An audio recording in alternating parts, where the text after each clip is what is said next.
I'm going to show you the long tail cast on, but just before I go into that, I just want to talk about working with 2 strands of yarn at once. It really is simple.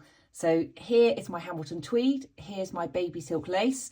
Your balls probably look a bit less messy than mine because I've pulled something out and rewound them. So you literally hold both strands together and just consider them as 1 strand of yarn and knit as normal. So I'll show you in a minute how you can see once it's on the needle, it really is obvious where each loop is and you don't need to worry about getting confused. So let's go into the long tail cast on. The long tail cast on is a really nice cast on. It's fairly stretchy, we'll come to that a bit more in a bit, and it's neat, and it's, once you get in the swing of it, quick and easy. So let's go. You will need to estimate how much yarn you're going to need for your cast on. So if maybe you've learnt with a knitted cast on or you've done a cable cast on, those you just leave your tail, make your slip knot, and then start making the stitches with the working yarn. That's the yarn that goes towards the ball. But with a long tail cast on, you actually use both ends of the yarn at once, by which I mean your tail end and the working yarn end. So we need to know how much of the tail end we're going to need to get to the required amount of stitches. There are a few ways that you can estimate how much yarn it's going to take. You can measure out about 3 times the width of what you're about to cast on, plus a bit extra for safety. You can use 2 separate balls, or in this case it'd be 4 separate balls because we're treating these as one, and actually use an end from each, and then actually you can cast on as many stitches without worrying about running out of yarn. You'll just have an extra tail to weave in at the end. That's particularly nice if you've got a number of 100 stitches to cast on, because there's nothing sadder than getting nearly to the end of your cast on and not having enough yarn. But if I don't have many stitches to cast on, this is generally what I do. So the idea is we're going to work out how much yarn we're going to need to cast on 10 stitches. We're going to then pull that out and use that to then measure out how much yarn we're going to need. That'll make more sense when I show you. So that's what I'm leaving for a tail. And so I'm going to use that point to just loosely wrap the yarn around my needle 10 times. And actually, if I've got very few stitches to cast on, that's enough for me. That's reasonably reliable. The more stitches I have to cast on, the less reliable that gets, but that'll get me roughly in the ballpark.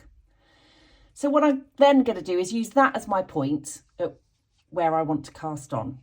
So now let me show you the long tail cast on. There's my tail end. There's the working yarn end going towards the ball or balls. And that's where I got to with just loosely wrapping it round 10 times. It's a bit of a guesstimate. So I'm going to make my slip knot there.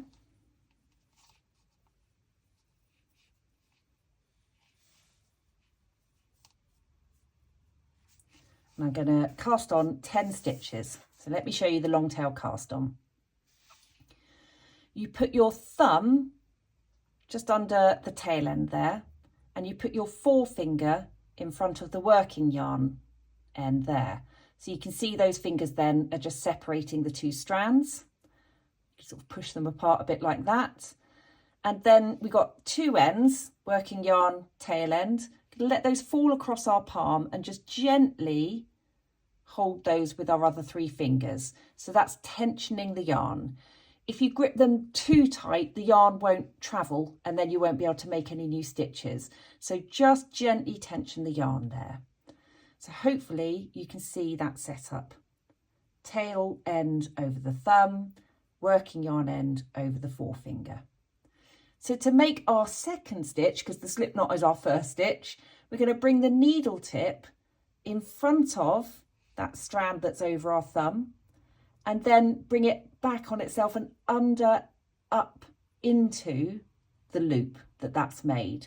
So you can see as I bring down that needle, that's creating a loop on my thumb.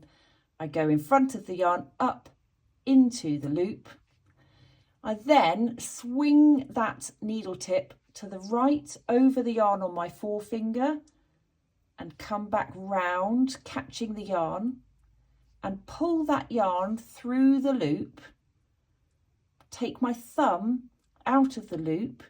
I then pop my thumb back there behind the tail end and use it to just snug that stitch up. Don't pull it too tight, otherwise your cast on will be really tight. So let's do that again. You bring your needle tip in front of the strand on your thumb, up into the loop, swing it over to catch the yarn, so over the yarn on your forefinger, and pull it through the loop on your thumb. You can drop that loop off your thumb, pop the thumb back under the tail end and snug it up. It seems like a lot of steps, but you're basically doing a knit stitch, and I have seen people doing this with 2 needles, but this is how I learnt. So if that's already how you do it, perfect, lovely. As far as I know, they're absolutely identical. But once you get into a nice rhythm with it, actually it is a really quick and easy cast on. You can see there, it's making a nice edge. So I'm going to cast on 10 stitches. Just keep doing the same thing. How many have we got? 1, 2, 3, 4, 5, 6, 7, 8, 9, 10. Okay, so yep, got a tail left. That's lovely, good.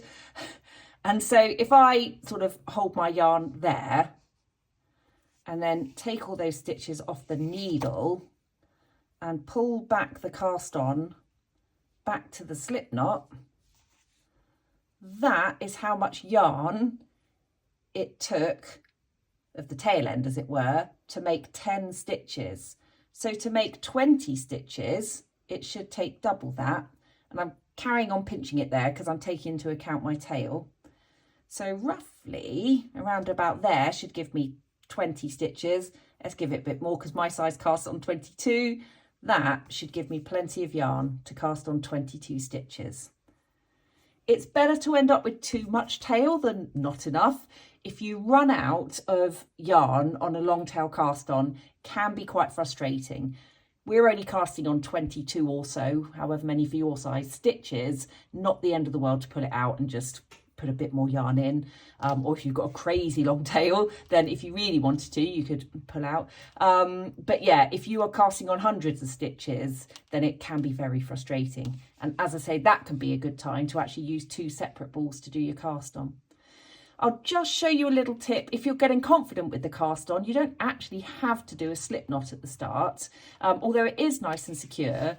And it wouldn't matter at all in this particular project, I don't think. But if you were doing something where you just didn't want that knot sort of sticking out a little bit, you can just pop your needle in front and do that and count that as your first stitch, and then go into the long tail cast on. So I'm going to leave that as it is actually. 1, 2, 3, and let's cast on and get to our 22 stitches.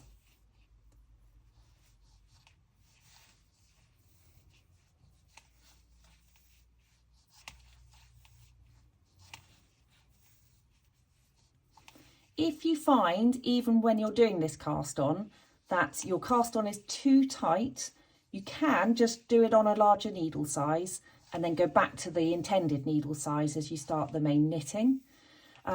Or you can do what I'm going to show you in a moment, which is a variation of the long tail cast on called a German twisted cast on, which actually, because I'm a tight knitter, I tend to use now as my default cast on.